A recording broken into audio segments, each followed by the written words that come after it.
Lunes, semana 22 del año par. Jesús, movido por el Espíritu, es rechazado por su pueblo. Lucas 4, del 16 al 30. Ningún profeta es aceptado en su patria. Llegó Jesús a Nazaret, donde se había criado, y el sábado fue a la sinagoga como era su costumbre.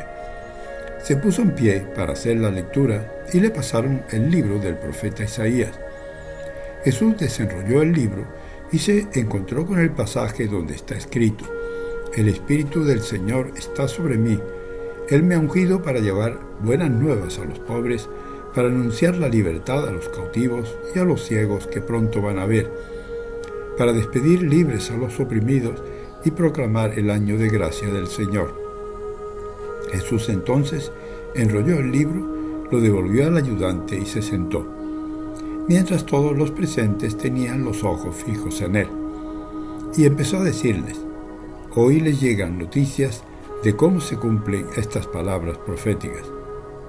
Todos lo probaban y se quedaban maravillados, mientras esta proclamación de la gracia de Dios salía de sus labios. Y decían: pensar que es hijo de José. Jesús les dijo: seguramente ustedes me van a recordar el dicho: médico, cúrate a ti mismo. Realiza también aquí en tu patria lo que nos cuentan que hiciste en Cafarnaúm. Y Jesús añadió: ningún profeta es bien recibido en su patria. En verdad les digo que había muchas viudas en Israel en tiempos de Elías, cuando el cielo retuvo la lluvia durante 3 años y medio y una gran hambre asoló a todo el país. Sin embargo, Elías no fue enviado a ninguna de ellas, sino a una mujer de Sarepta, en tierras de Sidón. También había muchos leprosos en Israel en tiempos del profeta Eliseo, y ninguno de ellos fue curado, sino Naamán el sirio. Todos en la sinagoga se indignaron al escuchar estas palabras. Se levantaron y lo empujaron fuera del pueblo, llevándolo hacia un barranco del cerro sobre el que está construido el pueblo, con intención de arrojarlo desde allí.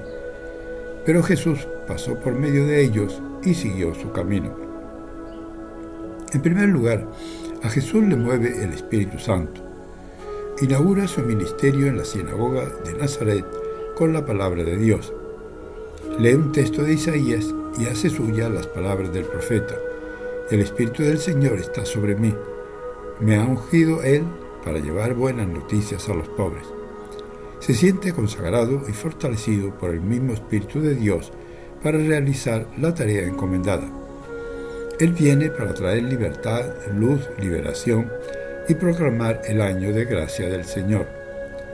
Sus palabras generan simpatía, pero también extrañeza y rechazo. Todos lo aprobaban y se quedaban maravillados mientras esta proclamación de la gracia de Dios salía de sus labios. Es que su lenguaje no es común. Sus palabras, lo que dice y cómo lo dice, traen novedad. Pero Jesús habla directo al corazón. Su sabiduría no es lo aprendido en libros o en la escuela bíblica. Pero también suscita extrañeza, ya que quien les habla es el hijo de José, un carpintero sin importancia. La gente no queda indiferente, le aceptan o rechazan, se aleja o se compromete. En segundo lugar, la persona y las palabras de Jesús son rechazadas en su tierra. Jesús se sabe reconocido como hijo de José y les dice abiertamente que no esperen que por ser su paisano va a hacer los mismos milagros o mayores que hizo en Cafarnaúm, diciéndole: ningún profeta es bien recibido en su patria. Y les recuerda escenas de la historia de Israel, como la de Elías, que en tiempo de hambre en Israel solo atendió a una viuda de Sarepta, y la de Eliseo, que no atendió a los leprosos de Israel, sino a un sirio Naamán. Lo que había comenzado con simpatía y admiración, en conocimiento de su poder, se convierte en rechazo y hostilidad a su persona, pues tan solo es el hijo de José, un simple carpintero, de modo que sus paisanos intentan eliminarlo. Jesús sale ileso de la situación, pero ha dejado bien claro que si ellos rechazan su propuesta y su misión, personas de otros lugares o naciones estarían dispuestos a aceptarlo. En tercer lugar, Pablo, después de su experiencia en Atenas, cuando quiso convencer a sus oyentes con palabras de elocuencia humana, escribe ahora a los corintios desde la debilidad y el temor, movido por el Espíritu. Sabe que los planes de Dios se realizan de modo misterioso e imprevisible. Predica a Jesucristo y este crucificado. Mi palabra y mi predicación no fue con persuasiva sabiduría humana, sino en la manifestación y poder del Espíritu, para que vuestra fe no se apoye en la sabiduría de los hombres, sino en el poder de Dios. Jesús irrumpe con fuerza en Nazaret, inspirado por el Espíritu. Hace suya las palabras del profeta.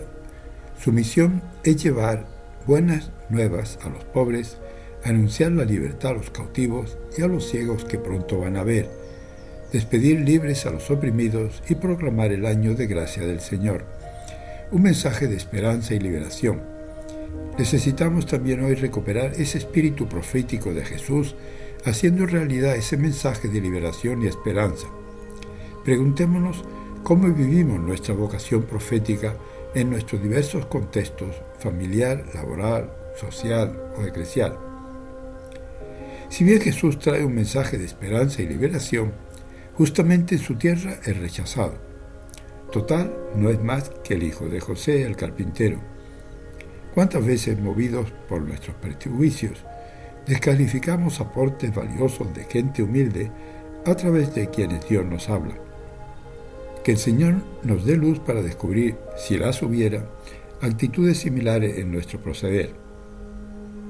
Es el Espíritu de Dios el que guía a Jesús y también a Pablo cuando habla desde su debilidad de Cristo crucificado. Pidamos al Señor que nuestra vida sea siempre guiada y fortalecida por su Espíritu, y no por criterios de este mundo, prejuicios sociales, intereses personales o grupales. Les saluda y bendice en el nombre del Padre, del Hijo y del Espíritu Santo y Mariano.